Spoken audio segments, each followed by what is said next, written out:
Welcome to PIMCO Pod. In this episode, we discuss how recent bankruptcies, along with price movements in select markets, underscore the widening gap between winners and losers in the U.S. economy.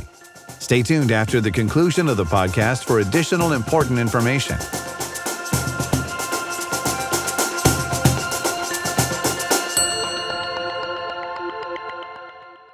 Cracks Emerge Beneath Market Resilience, Challenging Areas of the U.S. Economy by Tiffany Wilding. Two recent high-profile bankruptcies of an auto lender and an auto parts company triggered loan loss announcements at a handful of banks. The sudden collapse of these companies has sparked wider concerns. Since the news, spreads of lower-quality publicly traded debt have widened versus those of similar maturity U.S. Treasuries. Also, equity prices of regional banks and publicly traded business development companies, BDCs, have come under some pressure, and the credit market has started to price some higher risk premium on certain segments of bank loans and securitized consumer credit products. While these bankruptcies and losses appear idiosyncratic, these kinds of issues tend to surface when strong economy-wide growth fundamentals fade, as we are seeing now, and struggling companies and households can no longer mask underlying problems. The economic and policy backdrop in the U.S., including slower, though still positive, growth, higher tariff-related costs, dramatic immigration policy changes, and still elevated interest rates, is challenging pockets of the economy, with the effects just beginning to become more visible. Ultimately, we believe the U.S. economy is in a position to weather these headwinds, especially once the income tax cuts and credits from the One Big Beautiful Bill Act start to provide support to households and businesses. In the overall U.S. economy, household and corporate debt to GDP and debt to wealth ratios are now stronger than before the pandemic, according to Federal Reserve data. However, strong aggregate metrics mask a subtle shift toward riskier lending under the surface that poses risks. Post-pandemic credit rating inflation and the dramatic growth in private lending have meant that many borrowers who might not otherwise have had access to financing have gotten it. On top of that, the economic adjustments to recent policy changes will continue to challenge business models. Companies exposed to international trade or that were lifted by the immigration boom are particularly vulnerable. Lower-income households that are not participating in equity market gains or whose labor income is exposed to affected sectors could also face challenges. The broader markets still appear relatively sanguine about these risks, despite the recent repricing in specific areas of credit and equities. Backdrop: strong post-pandemic fundamentals supported riskier lending. How did markets get here? The U.S. economy performed very well in the years following the pandemic. Massive pandemic-related government transfers to households and businesses strengthened private sector balance sheets.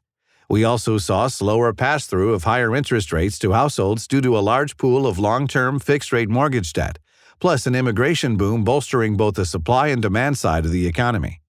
All these trends contributed to stronger U.S. real GDP performance relative to other developed markets. This U.S. exceptionalism also likely contributed to an expansion in riskier lending, including private lending to riskier small and middle market businesses. Lenders offered more flexible credit arrangements, including upfront payment in kind, PIK, interest payment plans to manage high interest rates. Many companies that likely couldn't get financing in public markets or through direct bank loans secured financing in the private markets, while banks increasingly lent to financial intermediaries, such as BDCs, instead of underwriting more expensive direct-to-corporate loans. The net result was a shift in credit from banks and public markets to private lending, which blunted the pass-through of tighter monetary policy into the real economy. According to Federal Reserve financial accounts, economy-wide non-financial corporate credit outstanding at 142% of GDP is 7 percentage points, PPTS, lower than before the pandemic. By contrast, private credit, an estimated $2.7 trillion subset of the total corporate debt outstanding, is up almost 1 PPT relative to GDP since before the pandemic. Over the past 10 years, a little over half of the growth in total corporate debt relative to GDP has been associated with private credit. These dynamics were mirrored in consumer lending, as U.S. households also benefited from post-pandemic economic growth. In addition to pandemic-related fiscal supports and student loan forbearance, many households saw stronger wage gains, especially if workers switched jobs, while faster home price appreciation created wealth gains, even for households that do not participate in the stock market. These factors drove a mechanical improvement or inflation in U.S. consumers' credit scores, which on average rose by about 10 to 15 ppts immediately following the pandemic, according to Equifax, with previously lower credit quality borrowers enjoying greater gains.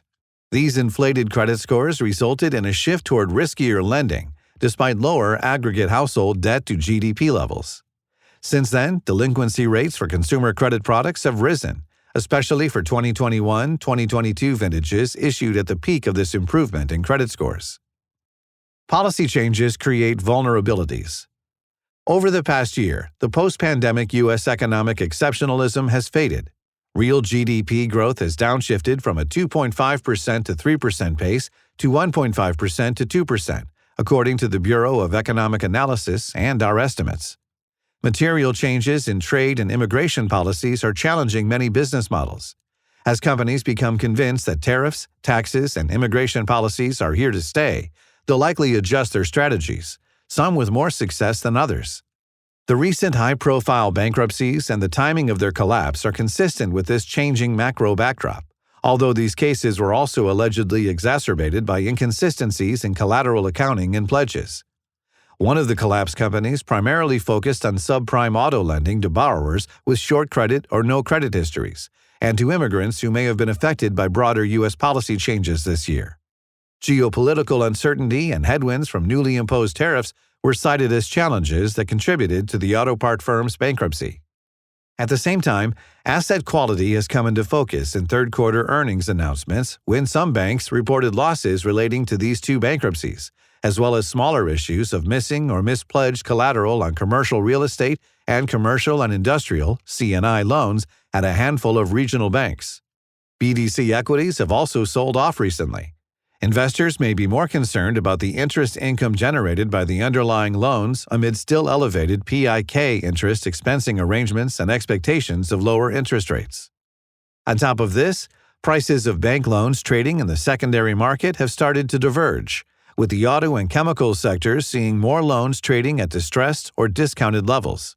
The chemicals sector, which is very exposed to global industrial production cycles and international trade, has seen roughly 20% of loans trade in the range of 80 to 90 cents on the dollar, according to Intex and market data. This indicates heightened credit concerns, although not necessarily distress, yet. Over the past year, consumer fundamentals have also shifted.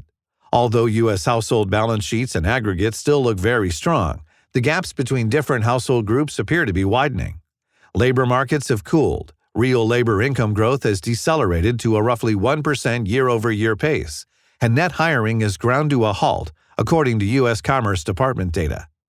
This has coincided with a greater deceleration in nominal wage gains in lower-income jobs, despite still elevated inflation. Also, the accelerated house price appreciation that supported homeowners. 66% of Americans own their primary residence, according to the Census Bureau, has begun to taper off. Equity market gains are boosting wealth for higher-income households, but relatively few Americans, 21% according to Federal Reserve data, have any exposure to equity markets outside of retirement accounts. Aside from a recent acceleration in spending for high-income households, likely supported by equity market gains, U.S. consumer spending appears weak. The net result of all of these developments appears to be more stress for small to middle-market businesses, lower-income households, and people who don't own homes. Delinquencies and defaults are rising more significantly for these groups despite the dramatic rebound in broad U.S. equity indexes, including the S&P 500, since the initial April tariff announcements, with more stress potentially to come. Bottom line. Recent bankruptcies, along with price movements in some areas of credit and equity markets, underscore the widening gap between winners and losers in the U.S. economy.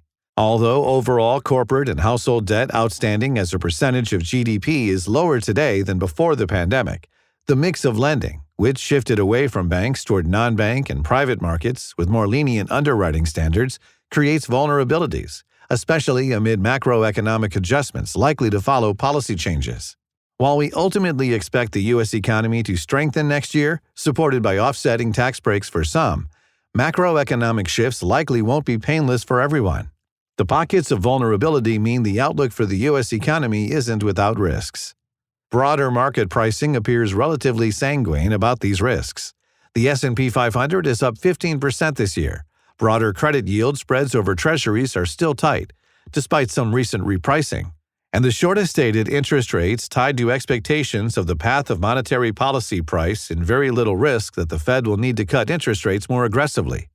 We currently anticipate a gradual path of rate cuts, but just how smoothly these economic adjustments will proceed is uncertain. The upshot of this currently complicated situation is that there are ample opportunities for investors. For example, we favor select investments backed by higher credit quality consumer loans and other forms of collateralized lending when underwritten properly. Still elevated yields of high-quality bonds, both in the U.S. and abroad, allow investors to build resilient portfolios while still targeting attractive returns. Elevated yields mean market interest rates don't have to fall to generate compelling income, while if greater macro risks emerge, price appreciation potential in fixed income may offer an attractive hedge against risk asset underperformance. Across a range of scenarios, bonds should be well-positioned to deliver for investors.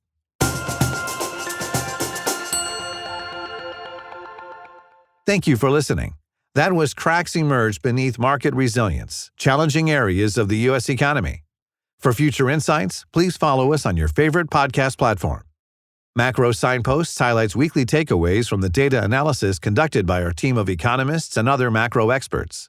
For PIMCO's official views on the global economy, please visit PIMCO.com. The discussion and content provided within this podcast is intended for informational purposes only and may not be appropriate for all investors. Reliance upon information provided in a podcast is at the sole responsibility of the listener. The information included herein is not based on any particularized financial situation or need, and it is not intended to be and should not be construed as a forecast, research, investment advice, or a recommendation for any specific PIMCO or other security, strategy, product, or service. Past performance is not a guarantee of future results. All investments contain risk and may lose value. Investors should speak to their financial advisors regarding the investment mix that may be right for them based on their financial situation and investment objective. Podcasts may involve discussions with non-PIMCO personnel, and such content contain the current opinions of the speaker, but not necessarily those of PIMCO. Other podcasts may consist of audio recording of an existing PIMCO article, and such material contains the current opinions of the manager. The opinions expressed in all podcasts are subject to change without notice. Information contained herein has been obtained from sources believed to be reliable but not guaranteed. PIMCO, as a general matter, provides services to qualified institutions, financial intermediaries, and institutional investors. This is not an offer to any person in any jurisdiction where unlawful or unauthorized. For additional important information, go to www.pimco.com/gbl/en/general/legal-pages/podcast-disclosures.